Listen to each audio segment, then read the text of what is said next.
When you grow and your friends don't, the friendship splits apart. Why is that? Do you ever find yourself moving away from your friends and changing your values and realizing that your friends don't really seem like the right company?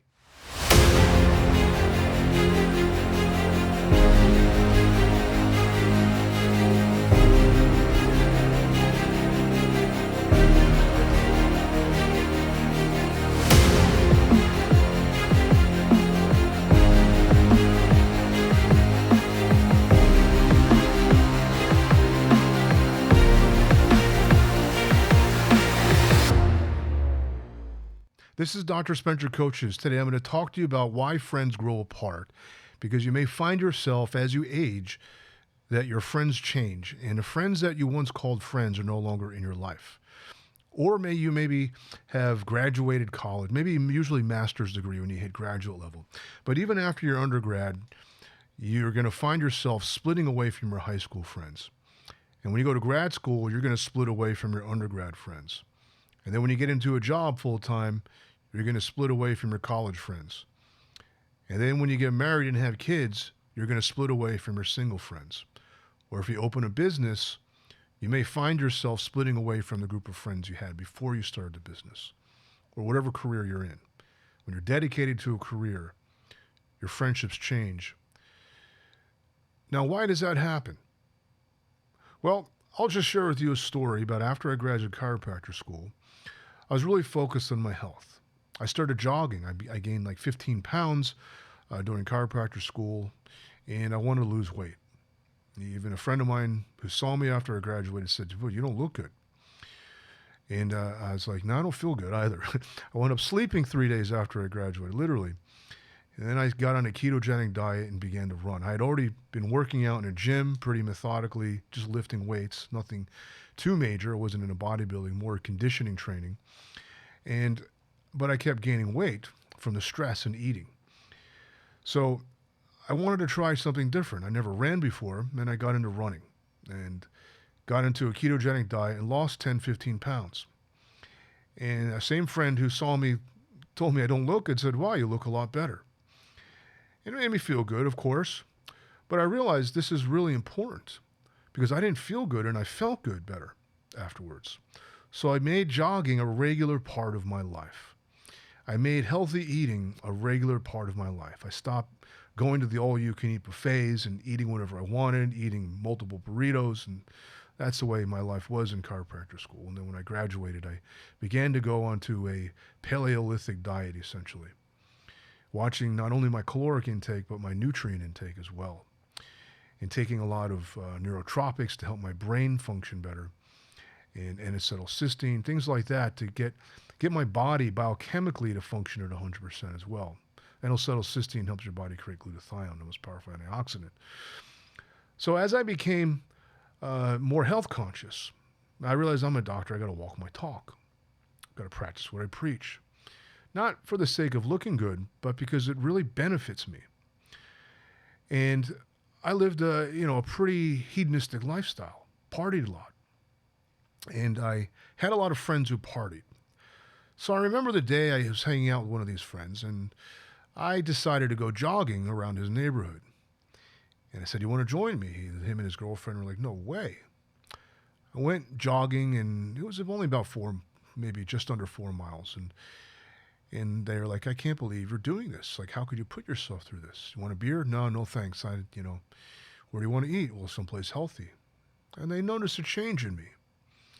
I didn't want to drink all the time and smoke and eat whatever, eat till I can't eat anymore and eat till I vomit, They still wanted to do that. Hardcore hedonists. Nothing wrong with that. It's just their lifestyle, their choices. I just realized there are consequences of those choices. Diabetes, cancer, stroke, lethargy, being overweight, arthritis, things of that nature. I didn't want to create that in my body.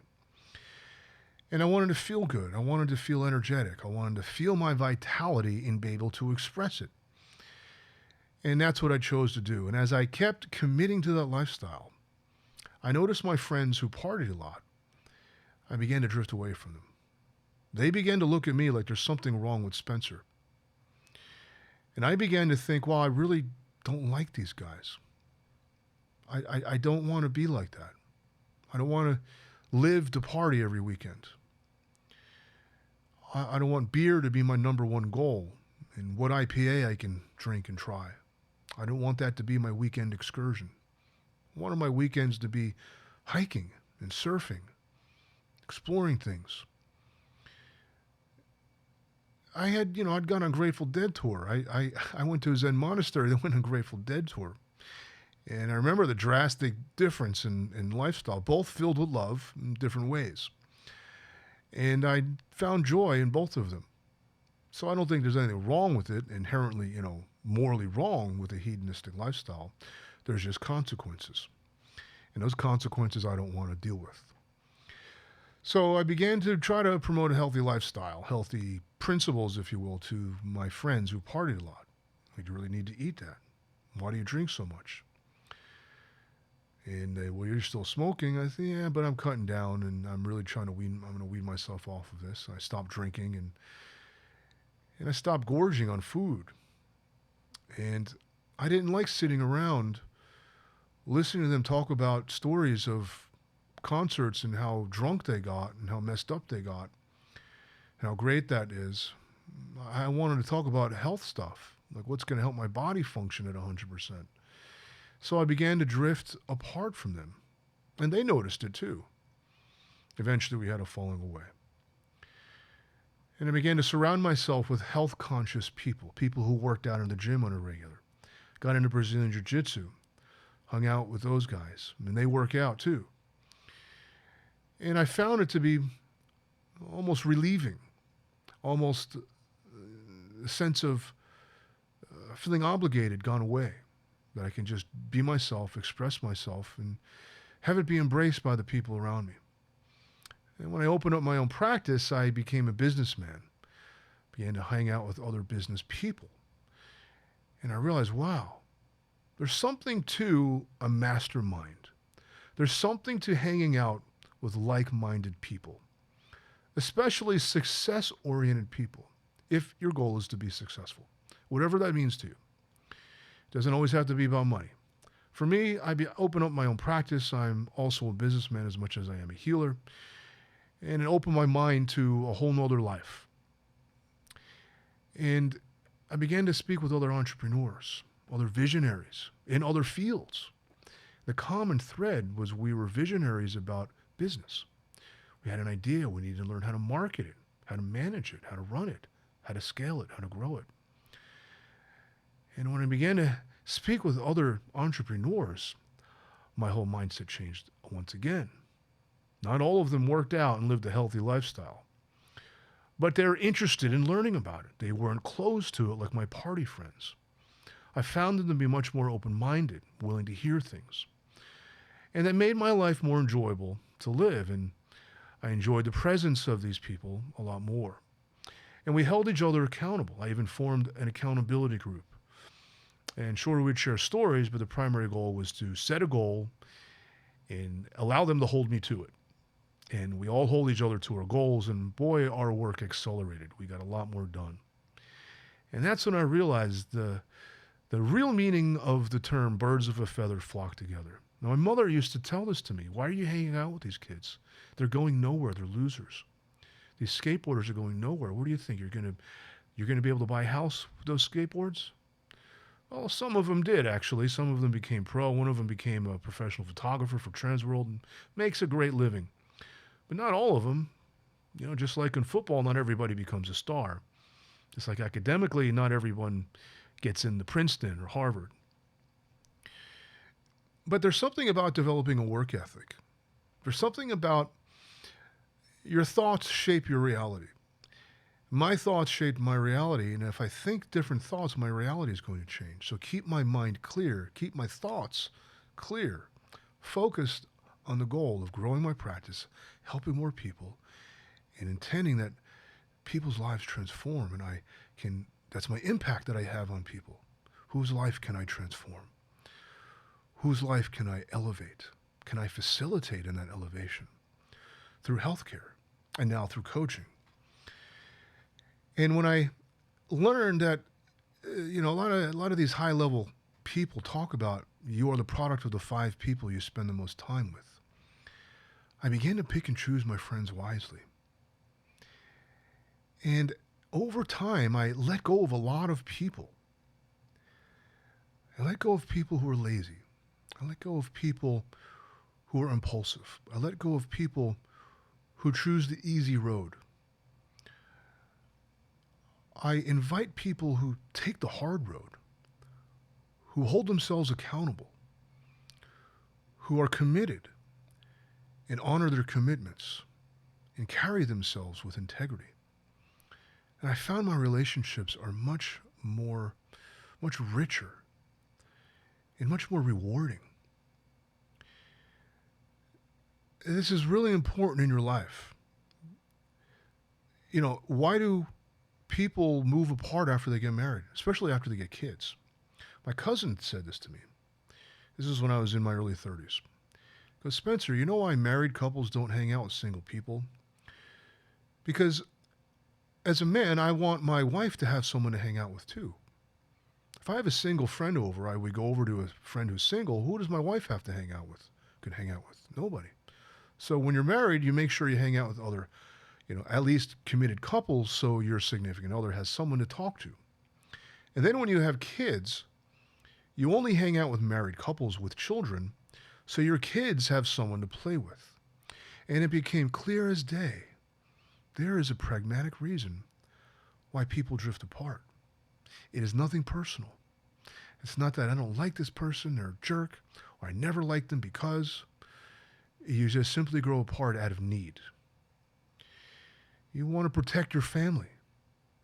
You don't want some impulsive single guy living a reckless life influencing your children, teaching them to be reckless, irresponsible.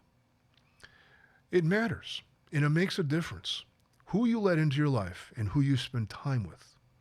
So in whatever endeavor you are exploring, I encourage you to seek people who are not only like-minded, but are growth mindset oriented.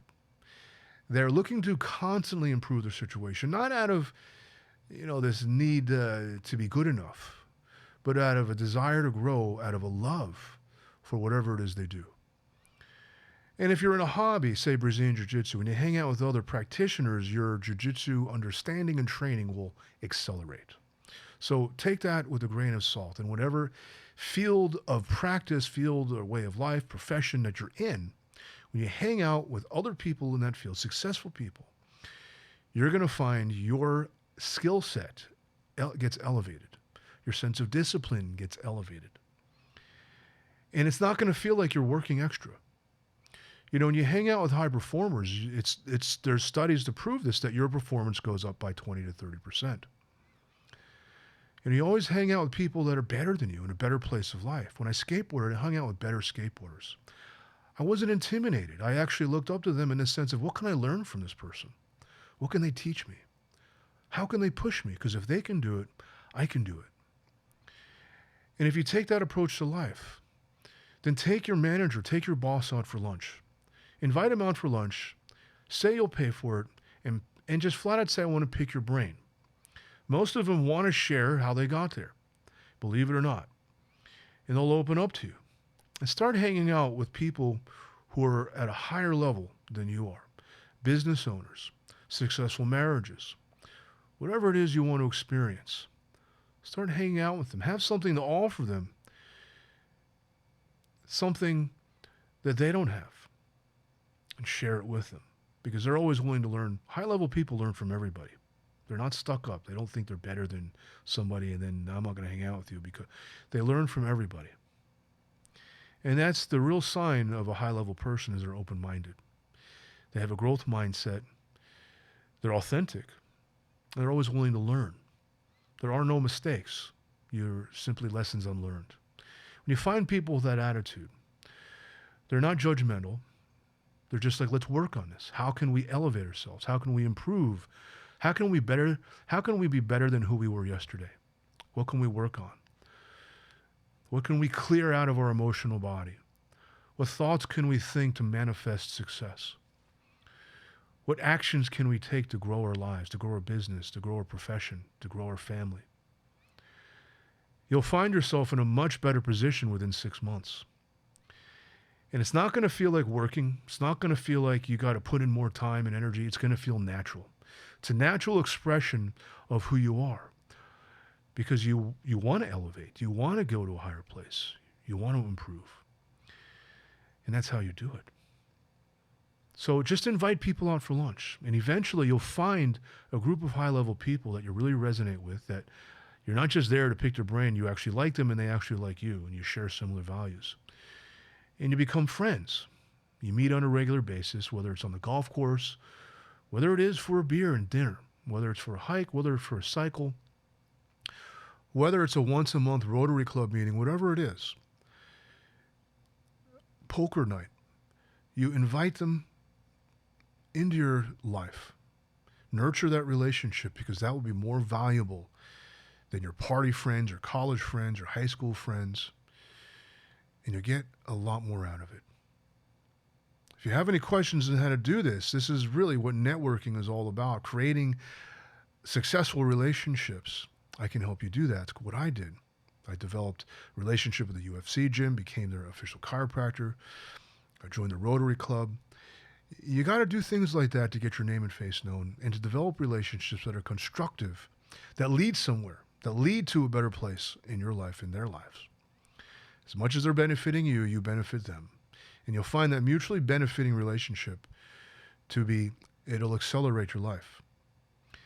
I can show you how to do that. Because you want to be in a better place. You don't want to be in the same place where you've always been.